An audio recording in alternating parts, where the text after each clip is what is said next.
think there's been some technical issues with printing and things, so I'm just going to give a few moments to let you settle. It's a very dynamic situation with the housing supply figures. So.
Everyone ready to start?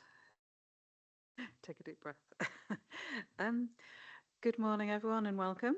It's 9:30 and it's time for me to open this hearing session on Matter 15, Housing Land Supply. Just to check, have you, the representative from Landsec, have you taken part in the hearing sessions before? Is it more? Yeah, you have. I was just thinking about dispensing with the formalities, if that's okay. Possibly if you just give an update on housekeeping matters. Yes, there's no planned fire alarm for today, so if the fire alarm goes off, it is a real fire alarm. The exits are clearly signposted. Our rendezvous point is Costa Coffee at the Broadway, toilet facilities out the door to the left, and refreshments across the seating area. Okay, thank you. I think it's probably just, given that we're live streamed, worth introducing participants, if we can start with the council. David Syme, I'm the head of strategic planning at Lewisham. Angela Stewart, Principal Policy Officer at Lewisham. Good morning. I am Karol Jakubczyk. I am the council's planning policy manager. Chris Wheaton from Quad, representing Landsec.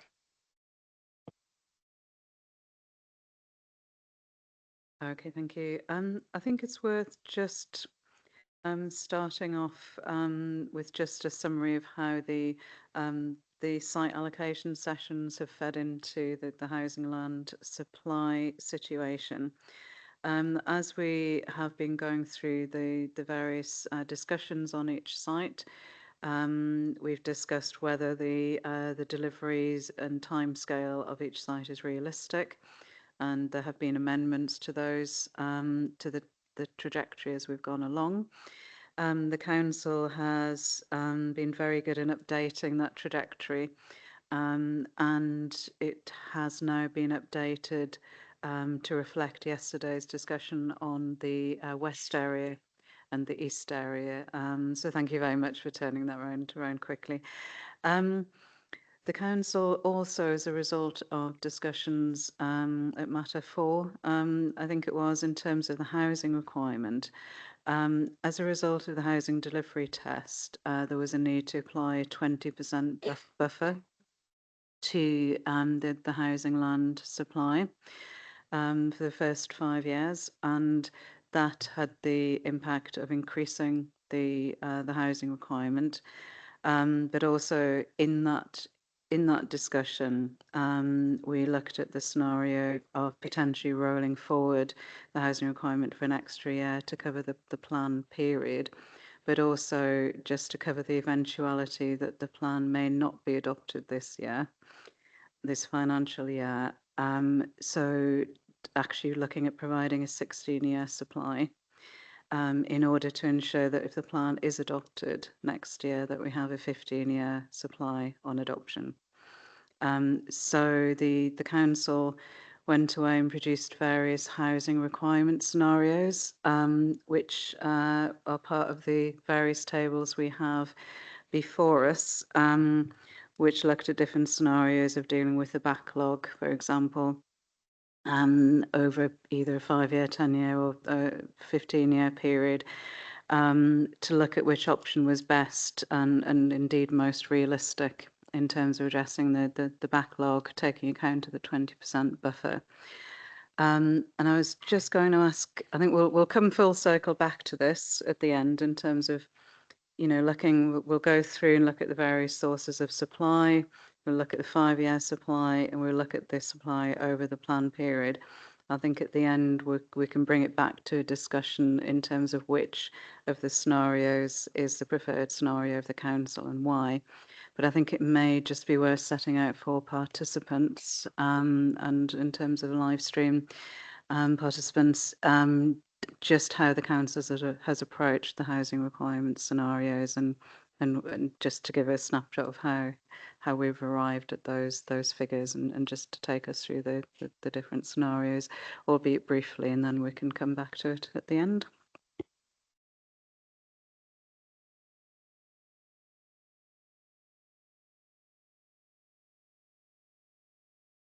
I guess just to mention at the outset, we did find an error in one of the scenarios late last night, so I've done some more number crunching this morning. I've also had issues with the printer this morning, so Canoia is now currently printing off the correct versions of the scenarios. So what we have is a selection of different scenarios. We did have scenarios A and B, which we've sort of excluded from the outset, and that was because it took into account years 23, 24, which was an incorrect method to use. So our scenarios start at C, and for that one, when you're starting as if the plan was going to be adopted in 24, 25, and having a backlog over 5 years, it came out with a scenario of not having enough sufficient 5 deliverable years. It was only 4.12. Same situation with the backlog over 10 years. That once again came out with the not having 5 deliverable years. Then we looked at the backlog over 15 years, and for that scenario, we did actually have 5.12 deliverable years.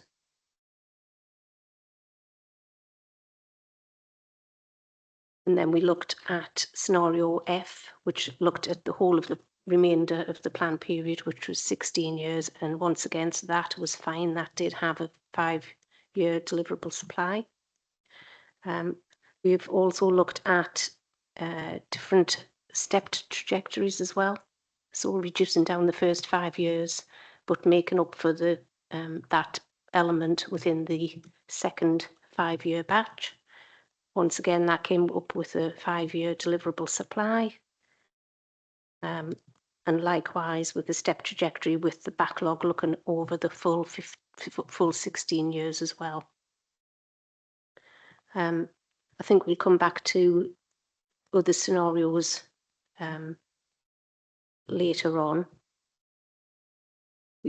The other way that we've looked at it is by rolling forward the start date of the plan, so as if we are adopting in 25-26 and we ran through that whole sequence again. So scenario C, which is backlog over 5 years, that didn't have enough supply. Backlog over 10 years, also insufficient supply. Backlog over 15 years, which is scenario E, and that did have 5 years, so that's just on point there. As I say, last night I found an error with scenario F, so we've now excluded that. And the two trajectories, step trajectories with 10-year supply, it does have 5 years deliverable, and likewise step trajectory with a 15-year supply has deliverable as well. I think also the issue comes where you're looking at the full plan period. If you roll it forward to a start of 25-26, we are short on some of those scenarios. We can go through them later, I think. I think also just to add, obviously the scenario F when we start at the 25-26 period is essentially the same as scenario E, because you don't have 16 years to roll forward the backlog, and that's where the error occurred essentially. So there is no scenario F when you're looking at a start date of 25-26. So just to clarify that. I also just want to add that obviously with the overall plan period, we have made the assumption on the lower density ranges for the Lower Sydenham and Bell Green sites. So we've taken that cautious approach. If during the plan period, for example, we get confirmation of the Bakerloo line extension and stroke or there are other improvements within that area in terms of public transport accessibility, or a development comes forward where through the design-led process and through improvements we feel it is acceptable, then those density ranges and resulting houses could be significantly increased. So I just wanted to set that context, and I think also set the context as well. I think we've talked about this quite a lot through the process of site allocations. Generally, what we see is the capacities that we have included in net residential homes are indicative, and generally they are exceeded through the design-led process as well. So I just wanted to give that reassurance as well.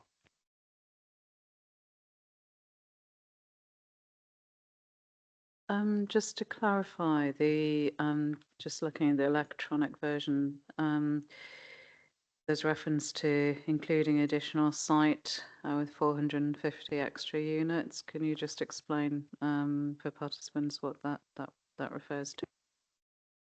Yes, so in a fairly dynamic planning way, we were approached by a landowner last week, towards the end of last week, and one of our institutions is effectively looking at consolidating and redeveloping on their site. They want to come in for pre-application discussion next week. They have appointed a design team and they have prepared initial designs on the site. This has come as a bit of a surprise to us. I believe the reason that this has been done without the engagement through the local plan process is that there's some sensitivities to this. Because we have been engaging with them through the local plan process. So it has come as a bit of a surprise, but it is a site which we would be, as a council, supportive in principle of coming forward, subject to subject to the reprovision of some of the uses that are on the site at the moment.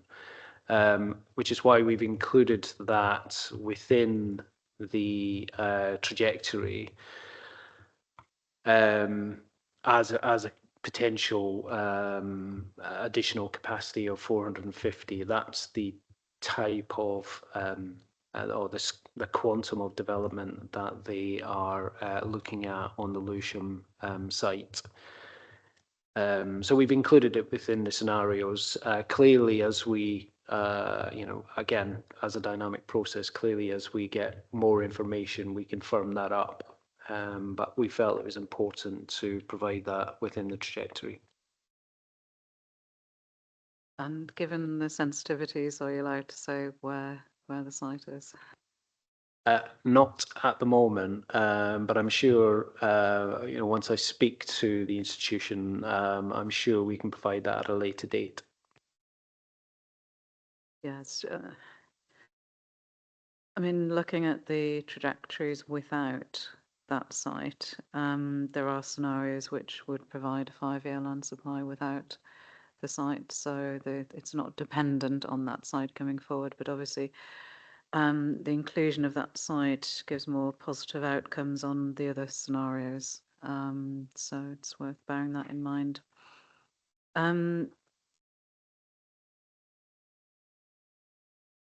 Sorry, just as a point of clarity, so the trajectory doesn't include the 450 in the 5-year land supply. Yeah, at the moment, the trajectory doesn't include the 450 at all in the actual trajectory, but in the scenarios, it does. Definitely not in the it's at the end of the plan period.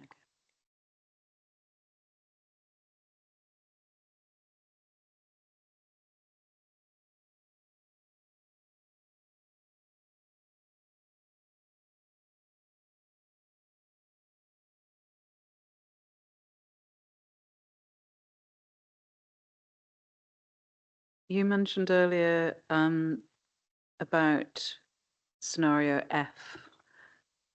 I just want to be clear what you meant by that there's not really a scenario F. If you could just explain that, please. Yeah, so when we're looking at the plan starting 24-25 being adopted, then scenario E looks at the backlog over a 15-year period, and scenario F looks at the backlog over the remainder plan period, which is 16 years. And as a result, the backlog per year reduces from 231 over the 15-year period to 217 over the 16-year period. Now, if we're starting 25-26, then we no longer have 16 years to spread the backlog over that period. So that's where the error has crept in. So essentially, scenario F doesn't exist. So it doesn't exist in the 25-26 scenario, effectively. Okay, and bearing that in mind, in terms of the start 24-25, what's the council's position in terms of a preferred scenario?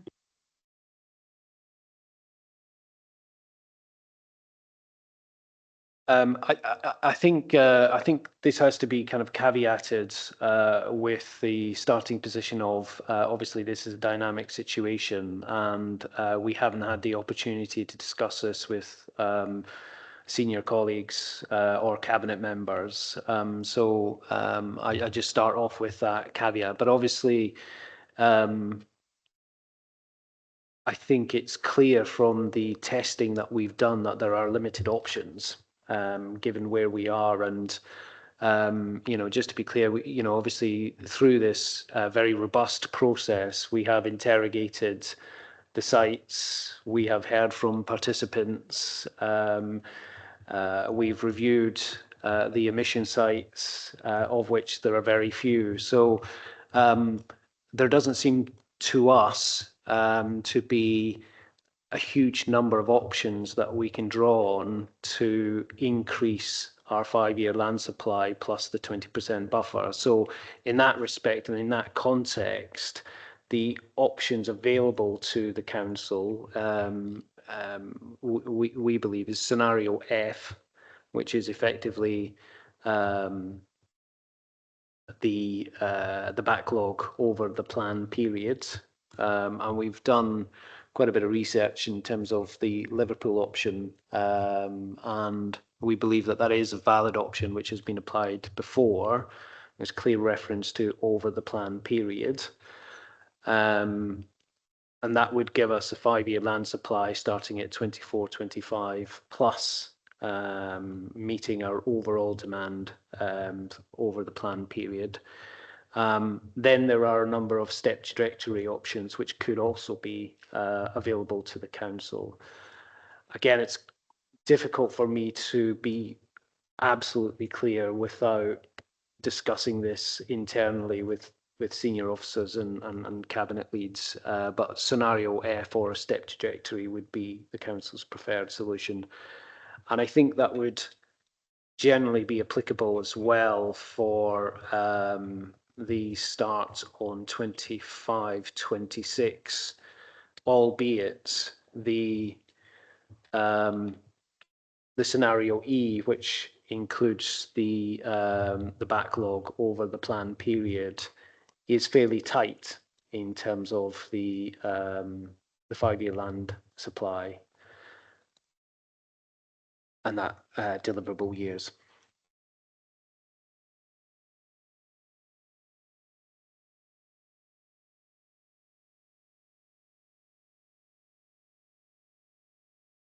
Just looking at scenario E, there would be exactly a 5-year land supply, although slightly -6. There's a figure, but over the plan period as a whole, there wouldn't be a full supply, it'd be -125. Yes, that is correct. Obviously, that doesn't include the additional site that we've mentioned, and obviously that's based on the lower density assumptions of Belgreen and Lower Sydenham.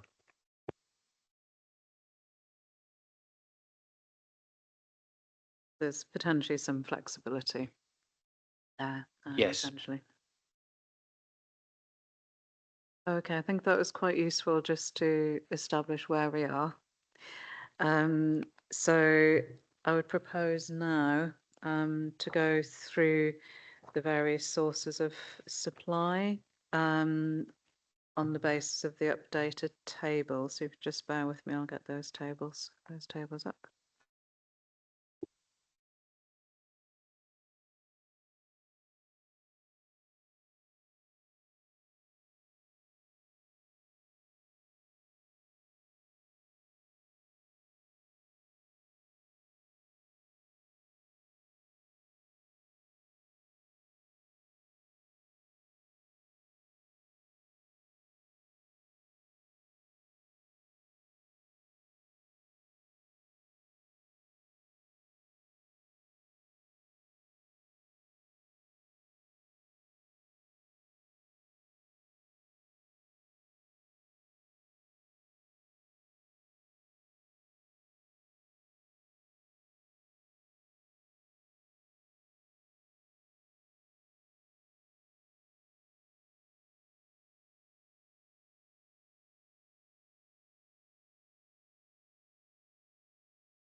Okay, I was just checking I had the right tables. I think we'll come back to question 1 as an overarching question at the end. But in terms of question 15.3, what is the estimated supply from each of the various sources? And thank you very much for updating the tables. It's really clear, you know, how those figures have been derived, looking at the supporting tables behind those. That's really helpful. Thank you. So if we just take completions first of all, fairly factual position really, isn't it, in terms of the completions?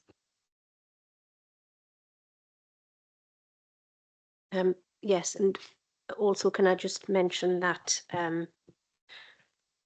the information under matter 5.3 that you had already been provided, 15.3, yep, sorry, that is now slightly out of date, so I shall run through with the correct information now. So in terms of completions, since 2020, we've had, so that's between 2020 to 21 and 22, 23, and that is 940 units all in all. And that makes up 3% of the overall supply. Set out in the table A. That's correct. So that's table A1. Table A2, that shows that we have had 590 units completed on small sites. So that's less than 9 units, which makes up 2% of the supply.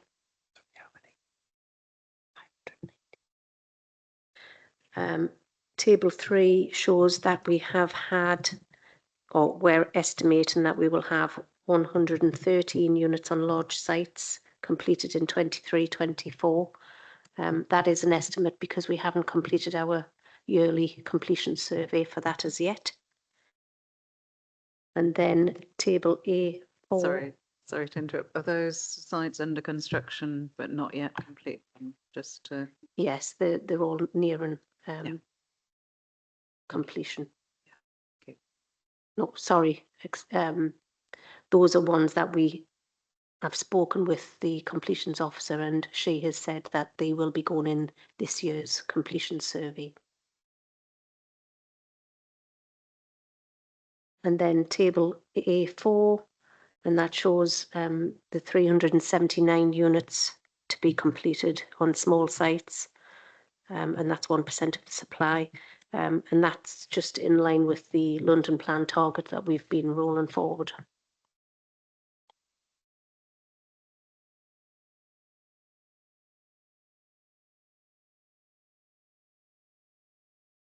So is that figure just been derived from the London Plan target, or is that also from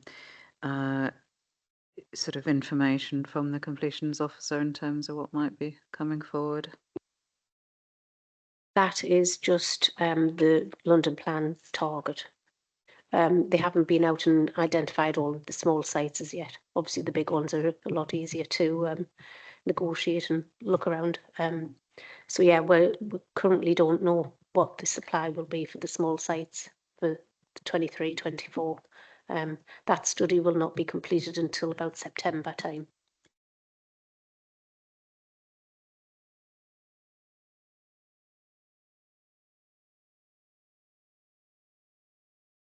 So overall, what's the overall figure for completions?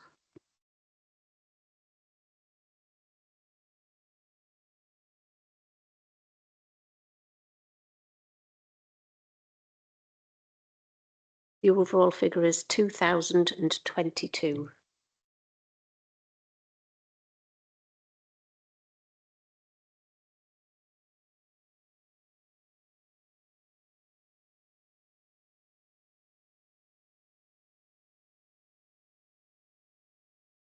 I was just checking to see whether you have a table which brings all of that information together in one. I think there was one in the your statement for matter 15, but I don't know whether that's been updated. Yes, that's correct. So there is a table in matter 15.3, but as I say, that isn't updated. I can provide an updated version of that for you. Be useful to see it all brought together. Yeah. Thank you.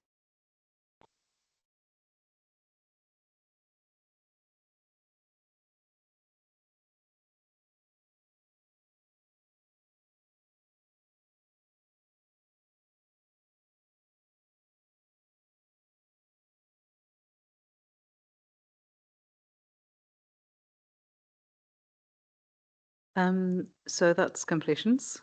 In terms of sites with detailed permission for 10 or more dwellings.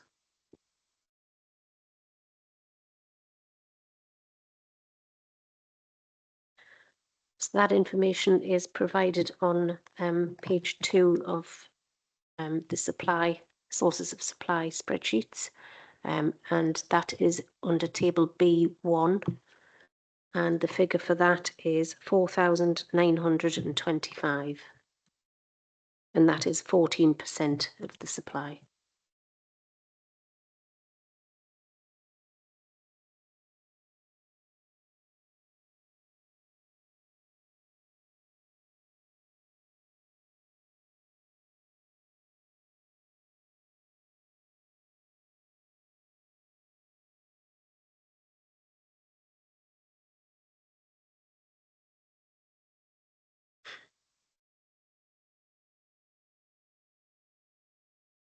I think we've covered some of those sites, haven't we, in discussions in terms of the trajectory. Just checking to see, I think there are a few sites that we haven't. So what assumptions have been made in terms of how those sites that we haven't discussed, the Excalibur estate stands out, for example, as being one that we haven't discussed, but is obviously quite a large source of supply. 300 units, 28, 29. The Excalibur estate was discussed at the south area site allocations. It's been a long 4 weeks, hasn't it? That's fine. So just checking to see, I think most of the other sites are quite small, aren't they? But in terms of on those smaller sites, have those assumptions been based on information from the developer in terms of when those sites are coming forward? Yes, based on developer information in terms of when they're coming forward and also conversations with the DM officers.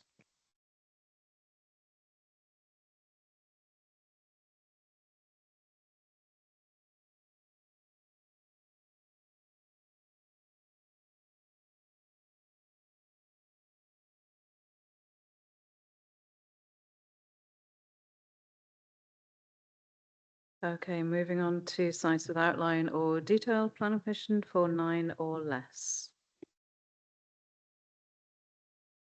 So that one is shown in table B2, which is on page 3, and that includes 2,252 units, and that is 6% of the supply.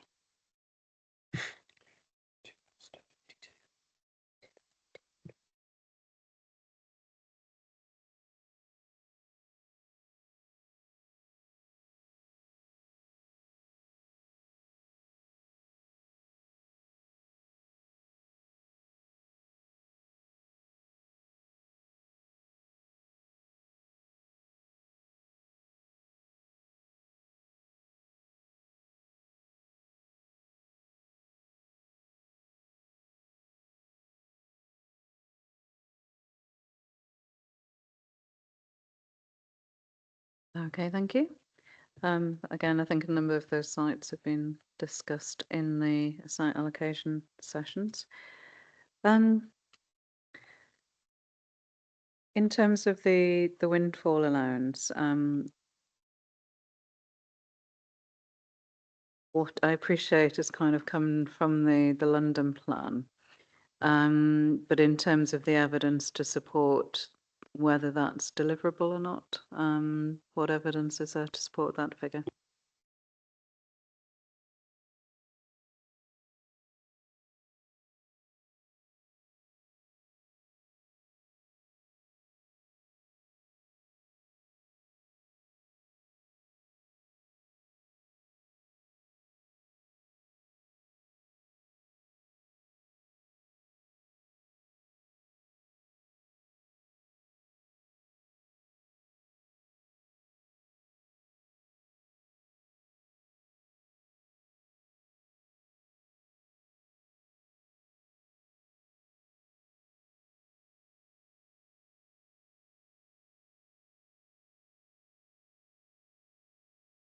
We do believe that the figure of 379 is realistic. One of the main reasons for this is the fact that we actually provided that figure to the London SLA, and then they incorporated that within their own figures. So it was a bottom-up approach, I guess.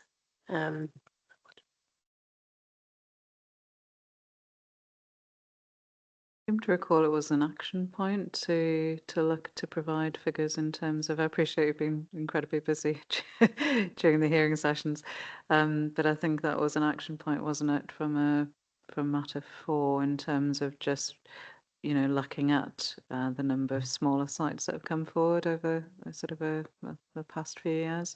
Yes, I think apologies, we haven't had the opportunity to do that in detail. I think what we said at the Matter 4 hearing was that in terms of feeding into those kind of general assumptions that the London plan made, what we had done is provided our completions on small sites, i.e. sites of 0.25 hectares and below over a 10-year period, which is the information that we can provide you with, which demonstrated that broadly the 379 can be achieved. I think also within our Matter 15.5 response, we provided information over, I think, the last 4 years, which clearly shows it fluctuating, but with the highest at 317 units per hectare. I think we also explained that we have got a programme of encouraging the delivery of small sites. So we've now adopted our small sites SPD.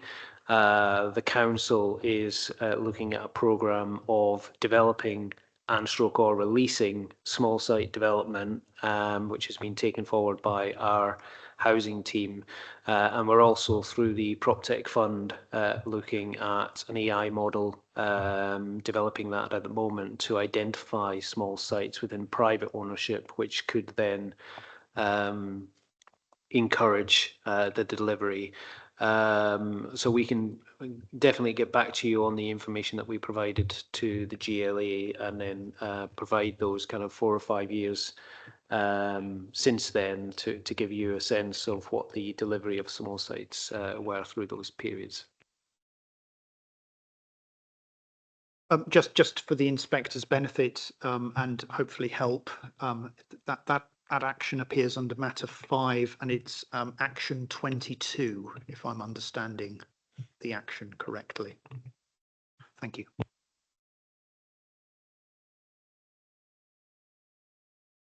Thank you. So the figure hasn't been plucked from the air. There's sort of evidence behind that, to support the figure, essentially. I think it'd be reassuring to have that information. Thank you very much.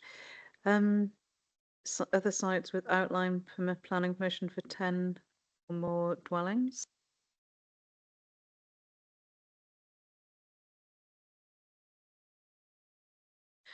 So that is shown on page 4. It is in table C, and the figure for that is 6,417. That makes up 18% of the supply.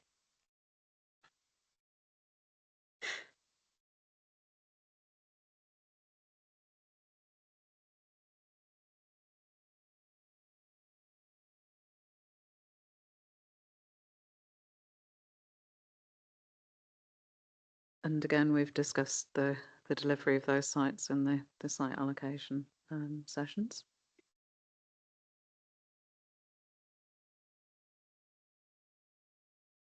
Site allocations?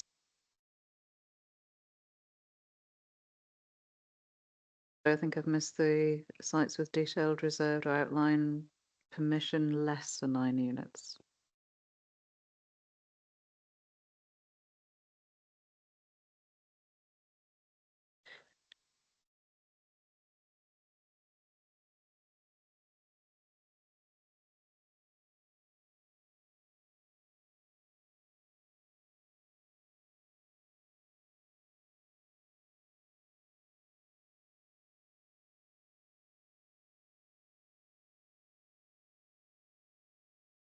So in terms of sites with detailed reserve permission for 10 plus units that have a resolution to approve. Yes, that one's shown on page 4. It is under table E1. That includes 1,588.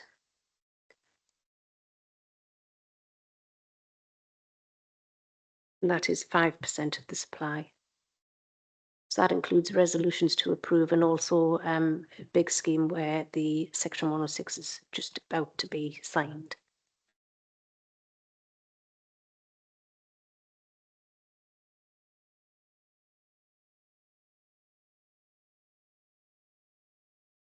We've discussed those sites in terms of their delivery.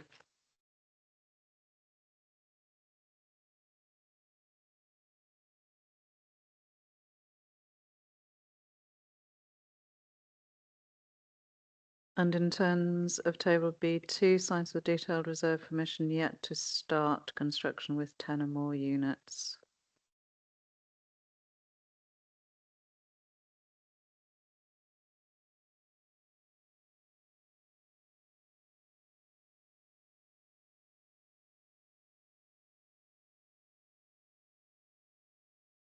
I think we've already done that one, haven't we?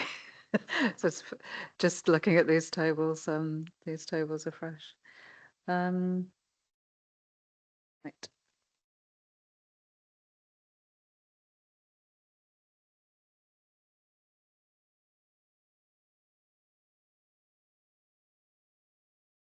Any other sources in table E2?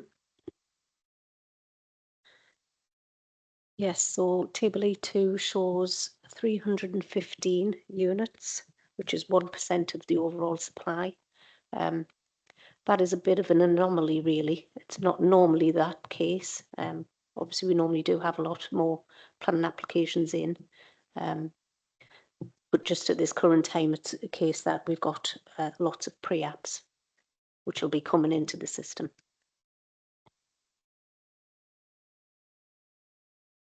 So moving on to the sites with pre-apps, as you say, there are quite a few of those in the system. Yep, so that's included in table E3, and that is 6,360 units, which is 18% of the supply.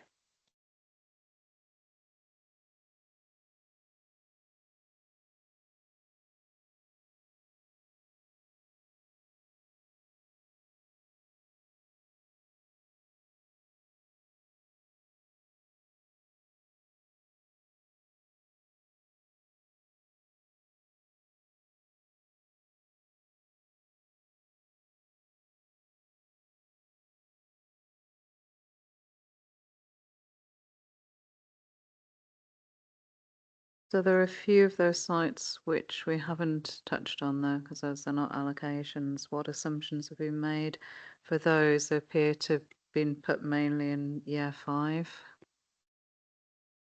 Yeah, so again, this is based on information that we've received from the development management officers and stroke or the landowners in terms of when we're expecting the submission of the application, but also what the build-out periods are for those. The majority are smaller sites in single land ownerships in effectively a single phase. So we're fairly confident that those will come forward.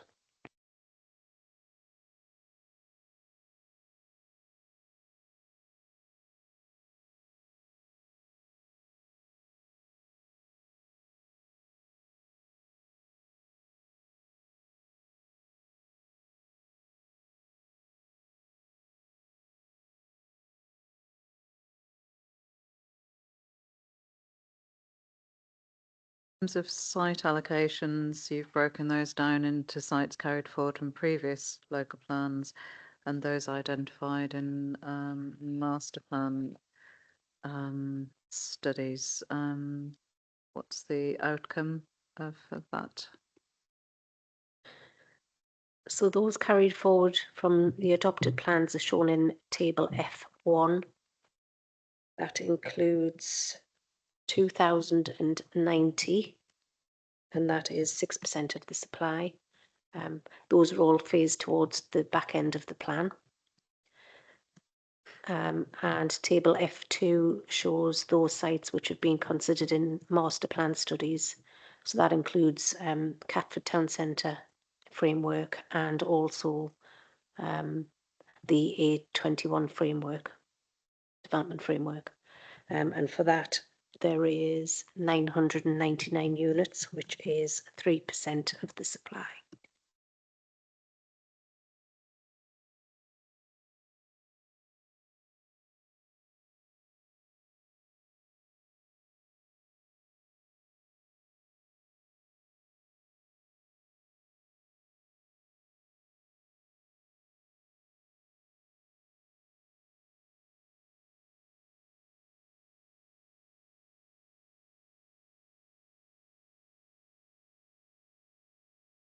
And then we have the site allocations identified table F3, where no progress has been made towards a planning consent, and those are generally put towards the end of the plan period. Yes, that's correct. And that is shown as 1,823 units, which is 5% of the supply.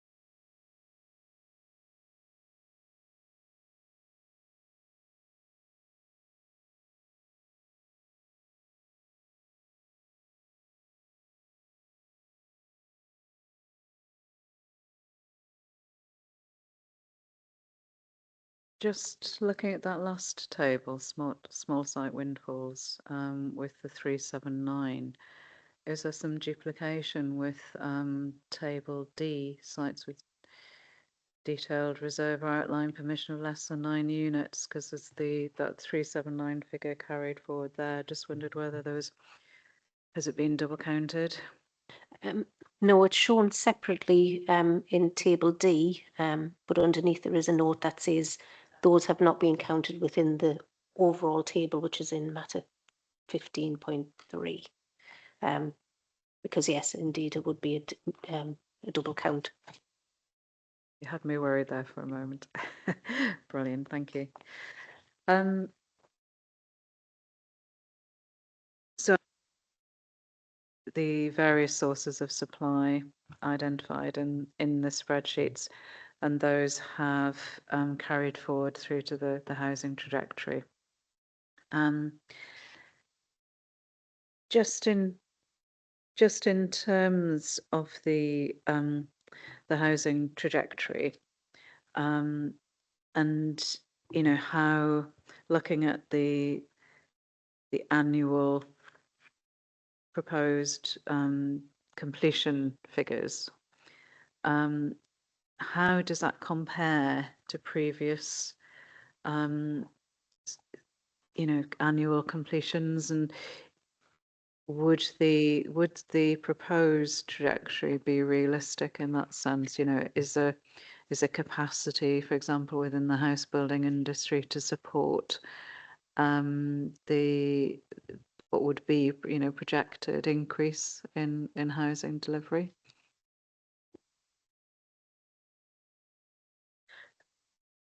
I do believe that there is. If you give me a moment, I can pull up the figures from the AMR, because that shows our completions since about 2011. What it does show is that there is a fluctuation in completions. Obviously, in the last few years, it has been relatively low, especially since COVID. But prior to that, it was fluctuating, and some years it was getting above 2,000 a year. But let me just find the figures for you.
In our annual monitoring report, we generally include a chart, which is numbered chart 1.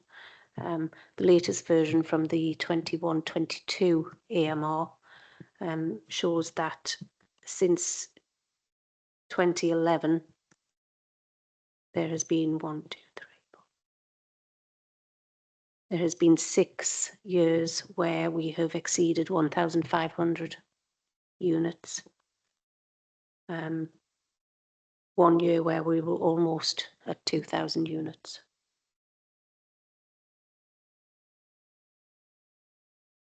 The 21-22 AMR has it, which table is it in there? That is chart 1. It is on page 24.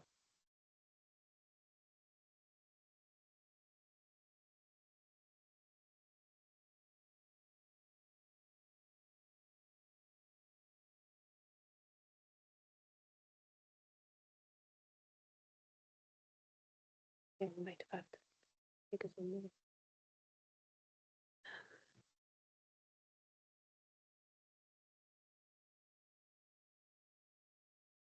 Has there been a more up-to-date annual monitoring report? We have it. Sorry, we have it in draft. It's yet to be published. Effectively, events of the examination overtook the priority to get that desktop published and published. But we do have we do have a draft, and we can provide those figures. I think, as Angela says, you know, prior to the kind of COVID years, our delivery in terms of the housing delivery was strong. And yes, there are fluctuations like, you know, you'd expect in terms of the cyclical approach to development, but we were meeting and exceeding our housing targets. I mean, I think there is a genuine question about, you know, can the construction industry and can our development partners deliver the housing that we need? But unfortunately, that's not really in the council's kind of control. We'll have all seen the headlines of 1.5 million units which have planning applications since 2015 that haven't been built across the country. We can, as a council, we can only make, and I think we said this before, we can only make good decisions and approve planning applications when they come in, but we can't, aside from our own home building programme and council housing, which we are accelerating, we can't deliver on private land. We are reliant on our development partners to do that.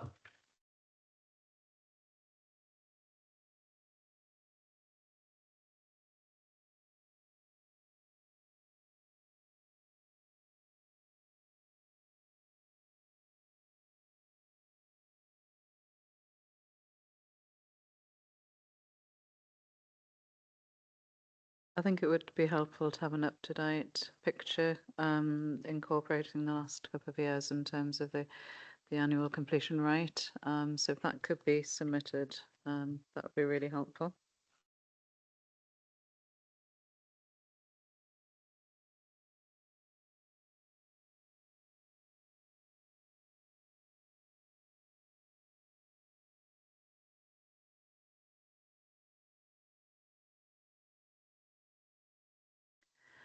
So moving on to a 5-year land supply.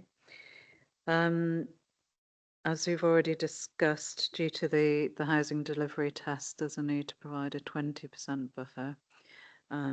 So the council has provided updated calculations on that. Is there a table which sets out the overall housing land supply? I know it's been broken into different components of supply, but just to give an overall overarching figure from each of the sources of supply, kind of bringing it all together. Specifically for the 5-year land supply, I don't think we haven't done that. What we've done is we've separated the trajectory and provided a larger version of the kind of 5-year land supply. But we can certainly do that. We can certainly use the essentially the formatting of the tables that we've been through and specifically look at the 5-year land supply. I think I appreciate it's in the trajectory, but I think it'd be useful to just bring the different sources of supply together in an overarching table, just for, so it's a very quick snapshot as in terms of where we were at. I don't propose to go through every single site set out in the 5-year land supply tables there, because we have gone through those in the site allocation sessions. Just in terms of how they are set out, obviously the council has categorised the sites as being either the likelihood of being delivered as being either very high, and then the medium sites. I think you probably know what I'm going to say in terms of, if sites are included in the 5-year land supply table, there should be a strong likelihood of those sites coming forward. So I just wondered what the council's approach was in terms of categorising those medium sites. Yes, I think we used those medium sites as where we felt that there was only a medium likelihood of them coming forward. In the most instances, we've included them within the slower trajectory, so we've actually pushed them back now. So that was a method used to identify whether the sites that we thought we were going to include in the 5-year supply would be deliverable or not. And so for some of them, we have pushed them back. I think just to say, obviously, again, it's a dynamic situation. There are a number of these medium sites which are identified within the 5-year land supply, but obviously we've been through a process with participants here, but also a dynamic process of statements of common ground. So while some of these may be identified as medium now, it might be that we update those with the evidence that participants have provided us with through this, and also the statements of common ground. I'm just thinking, for example, you know, Willoway, Elsis, it was very clear from the session that we had yesterday that the landowner and the agent acting on behalf of the landowner is very keen for that to move forward very quickly. So that probably then moves from medium to a high, for example. You mentioned the slower delivery scenario. Just to be clear, the 5-year land supply tables in front of us in terms of sources of supply, are they based on the anticipated delivery table or the slower anticipated delivery? It's actually now based on a mix of both. So I guess the slower delivery scenario has sort of become redundant, because where we felt that it was necessary to use that approach, we've pulled that into the actual housing trajectory. So the trajectory is a mixture of both now. Sorry, just to be absolutely clear, obviously, we provided a slower delivery trajectory with the view of trying to be helpful and constructive. But obviously, since then, we've gone through each individual site allocation, and we've had signed SOCGs, we've had participants at the table. So just to be absolutely clear, the trajectory in front of you is the most up-to-date and most reliable in terms of the evidence that we have for these sites being delivered. Yeah, so there's no longer a tab, is there, on the updated trajectories for the showing the slower delivery? Yes, that's correct. There's just now one. So essentially it's based on the most up-to-date picture that we could probably have in terms of having gone through those site discussions and explored the delivery of those sites. Yes, that's correct. As David mentioned, the tables towards the back end, which talk about the high and medium ratings, those ideally need to be updated in line with what we've heard through the hearing sessions.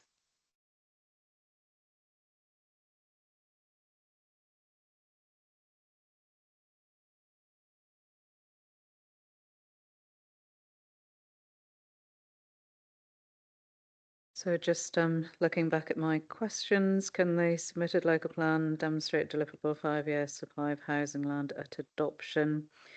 And the answer is yes, under certain scenarios, and under the council's preferred scenario of F or E, depending on the start date. I think we've dealt with the issue of whether it's appropriate to account for previous under-delivery in the housing requirement session. Would at least 10% of the housing requirement be accommodated on sites no larger than 1 hectare as set out in the NPPF?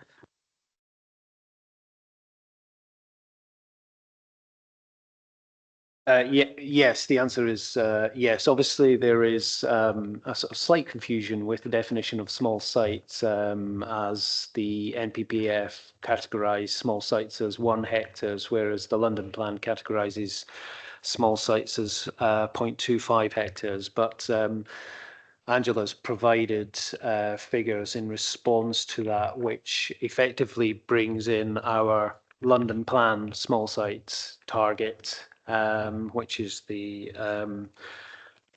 379, but also sites that we know of that are moving forward, which are below the 1 hectares. And it is much more than the 10%, which we would be required to provide through the NPPF. And I'm sure Angela's got the figures to hand.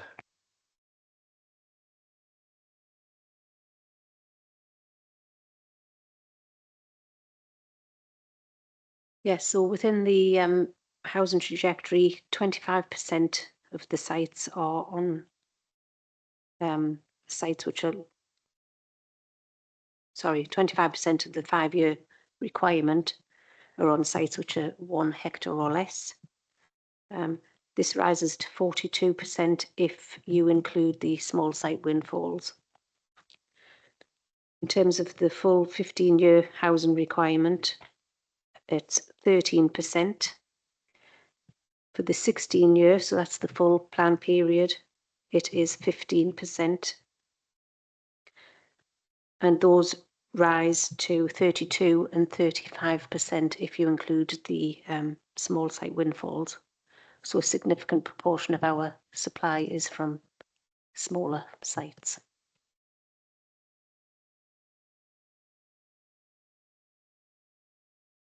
I appreciate the council responded to that question in their statement for matter 15. Do we have an update, a written update of that, obviously to reflect the current trajectory? No, I don't believe it has changed much, but I can check. What I would suggest is that I can just run through matter 15 again, now that we've got the updated trajectory, and provide you with a updated response to all of those questions.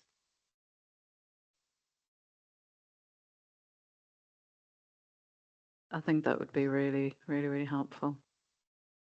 Thank you. I think certainly comfortably meeting that 10% requirement. In terms of flexibility, obviously the various scenarios don't include, as you say, the potential uplift from the uplift from the BLE extension. There is the additional site 450, which provides some additional flexibility. Are there any other potential sources of supply that have not been specifically identified in discussion so far, which could provide additional flexibility? I think it's difficult to see, and as I say that, obviously we had this site which came in, which we had not anticipated, but we have done quite a comprehensive exercise looking at sources of supply. We've had the 3 call for sites. There are very little emission sites or sites being put forward that we haven't taken forward as site allocations. We've assessed those emission sites again, and we still don't think they're developable because they're on designated open space, essentially.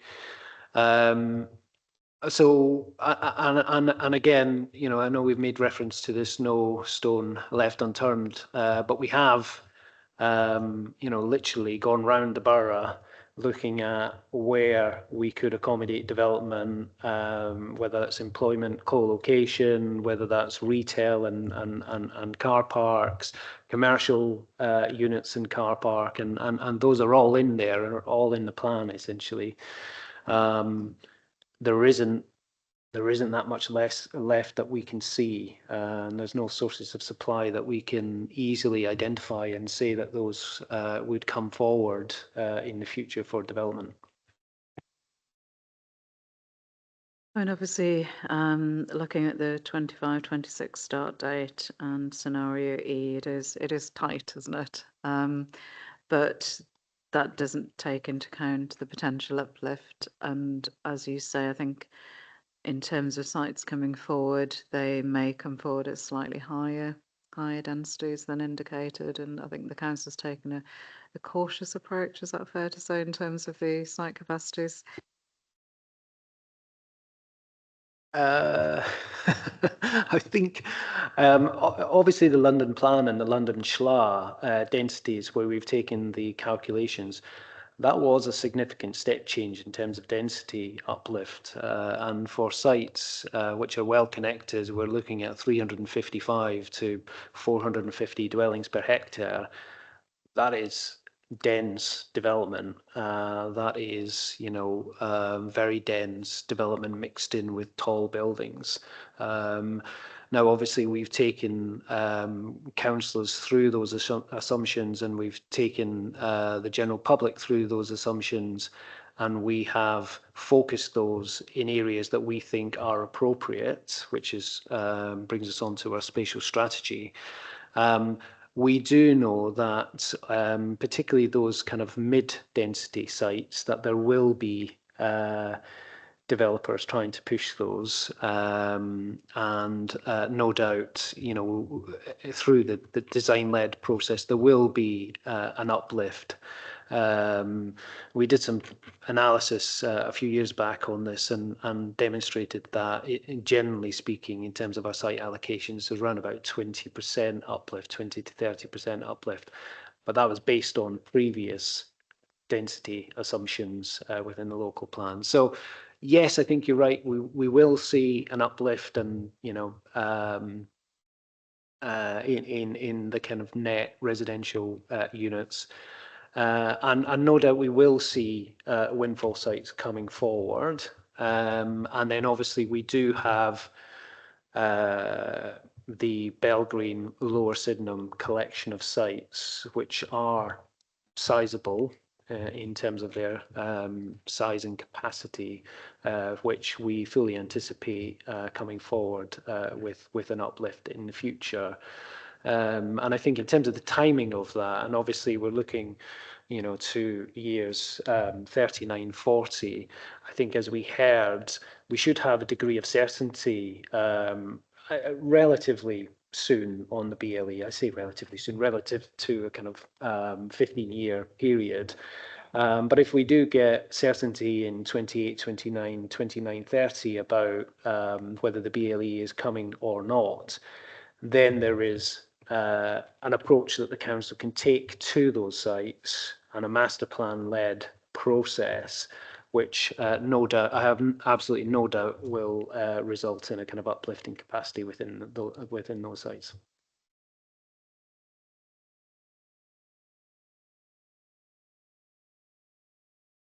And policy H1, part C, refers to those sites really in terms of achieving a carefully managed uplift. And I think we've kind of touched on this before, but in terms of how the council will achieve that carefully managed uplift, what exactly does it mean by that?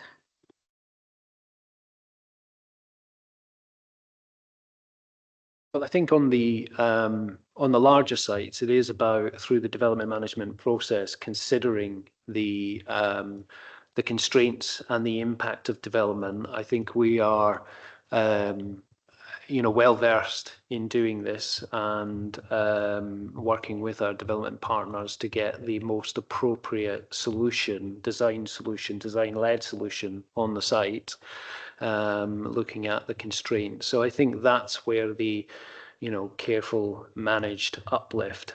But then there's also the approach that we're taking within other areas to achieve our small sites target, and hopefully go beyond that through the work that we're doing with our housing colleagues, through our own asset review in terms of small sites, and whether that is direct development or other mechanisms, and then also through the adoption of the SPD, the small sites SPD, and through the continued work through the PropTech Fund as well. So we're pushing this managed uplift from the site allocations and the larger sites through the development management process, as well as achieving the uplift that we require for the small sites.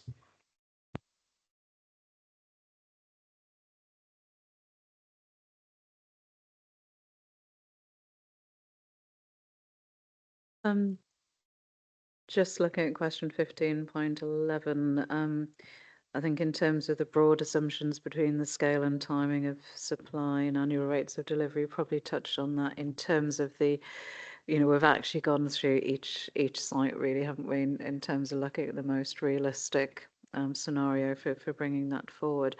I am conscious though that Landsec are sitting very quietly there, and whether there was a specific, just before we start moving through the rest of the questions, whether there was a specific point that you wish to raise at this point in relation to any of the matters discussed so far, or other questions on the in the MIQs. No, just to say the planning application for Lewisham Shopping Centre is well progressed and will be submitted in the next couple of months. The details that were handed around today now reflect the technical work supporting that application. So we're now fully aligned with the council on trajectory. So nothing to say. Okay, thank you. I just wanted to double check there. So yeah, we obviously discussed that in the central area session, and you're now content that the trajectory reflects the agreed position. Okay, thank you. Would the local plan realistically deliver the number of homes required over the plan period? Just, I think with that degree of flexibility that we've discussed broadly there, I do appreciate the difficulty of trying to find sites and increase densities and the no stone left unturned approach. So I'm not sure there's a way of increasing the supply really without, that necessarily having an impact in terms of the character of areas, or building on open space, or something which would not necessarily be desirable from other perspectives. So overall, is the plan's approach to housing supply and the trajectory positively prepared, justified, effective and consistent with national policy and in general conformity with the London plan? Yes, I think obviously we've been through, I was going to say been through a journey, but that's not the right terminology. But we've been through, a robust process through the examination, looking at the supply and scrutinising and helpfully interrogating each of the site allocations, the timing and delivery rates. We've also heard from participants, and we have the statements of common ground as well for many of our 5-year land supply landowners and developers. So we fundamentally believe that there is an option that can demonstrate that we have a 5-year land supply accommodating the 20% and the backlog using the Liverpool approach. We appreciate that the 15/16 year target is tight, but we have discussed that flexibility, inherent flexibility within the plan. I think it's also important to say that, again, we've tried everything we could in terms of identifying sites, but there is another process which is going on currently, the new London SHLA, which we are working with them, but that will be looking at the overall supply again in advance of a new London plan being prepared, and we will feed positively into that. And we fully expect that we will be looking at this question again through a local plan review, fairly quickly. And adapting to any adjustments or shifts in the London plan target. So I think, from a council perspective, we are in, I feel, a good position that we have options on the table and scenarios that we can agree to. And then in terms of the long-term future supply, there is the flexibility, and then obviously there's the review that will happen through that period as well in response to the London plan. Thank you. Obviously there are limited options in terms of the approach to the housing requirement and supply. and it's been really helpful to set those scenarios out, and we will obviously take a view on that.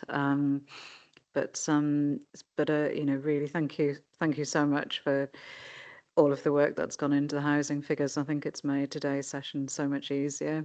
So thank you very much for that, and it's very transparent, really, where those figures have come from. It's easy to trace those figures back to the evidence. So thank you very much for that. In terms of modifications, I mean, obviously we will be setting out a view on the which scenario to move forward with in our post-hearings letter. But clearly there will need to be modifications to address both the probably policy H01, and obviously in terms of the trajectories. But I think it's, you know, it'd be difficult to do that until we've reached a view on the housing requirement. But there obviously will need to be modifications to the policy and supporting text and the appendix 6, I think it is, in terms of the trajectories. Yes, I think there's also a table in the front part of part 3 of the plan that is included in as one of the modifications, but that would also need to be updated. So I believe that wherever we've got housing related supply in the plan, there's already a modification in there, but they would just need to be updated at the relevant time. Were there any other modifications? I appreciate some of the ones identified in PD11, and the other modifications should still be relevant, shouldn't they, in terms of the different capacities of sites? I think there's one or two that needed a further update, I think. But are there any existing modifications that council want to draw my attention to in terms of the housing policies, the housing requirement supply? No, I think at this stage, I think we've been through the modifications that obviously exist through the policy previously, but there is going to be further kind of suggested modifications in response to this conversation.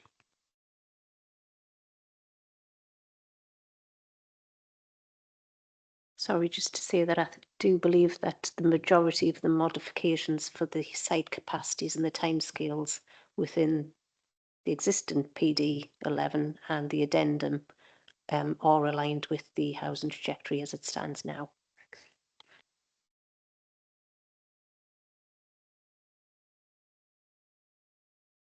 So I think there are some action points there in terms of just providing additional information in terms of small sites and historic completion, annual completion rates, and I think certainly providing that sort of a composite table, if you like, of the source of supply, bringing those together into one table. I think that would be really, really helpful. So I'll leave those as action points. I'm not sure we can really take the discussion much further.